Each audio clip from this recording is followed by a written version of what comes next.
எல்லா premier league டீமோட home கிட்ட தான் ரேட்டிங் பண்ண போறோம். ஸோ இந்த ரேட்டிங்ல முதலாக வரப்போகிறது வுல்வர்ஹாம்ப்டன் வண்டரர்ஸ். அதாவது வுல்வ்ஸ்.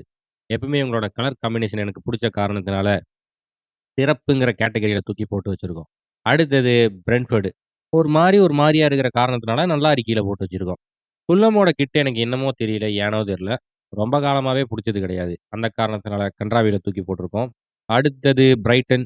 அதுக்கப்புறம் கரும மாரி இருக்கு அப்படின்னு சொல்லிட்டு மேன் சிட்டியோட ஜெர்சிய தூக்கி கருமம் டியர்ல போடுறோம். அந்த கோடு தான். மத்தபடி கலர் ஓகே தான். ஆனா வந்து அந்த கோடு தான் மகா மட்டரகமா இருக்கு. நியூகாசில். நியூகாசில்னா அது அந்த கலர் தான். எப்படி பொருசியா டாட்மண்ட் எல்லோ, பிளாக்கோ அது மாரி iconic colour black and white Newcastle. அடுத்தது பி கிரேட் பார்சிலோனா நல்லா இருக்கு. ஆர்சனல தூக்கி நொறுக்குதுல தான் போடணும். ஏன்னா நல்லா இருக்கு. நல்லா தானே இருக்கு. ஆனா நல்லா இருக்கு. செல்சியோட ஹோம் கிட்டு நல்லா இருக்கு. சண்டர்லாண்டும் நல்லா இருக்கு.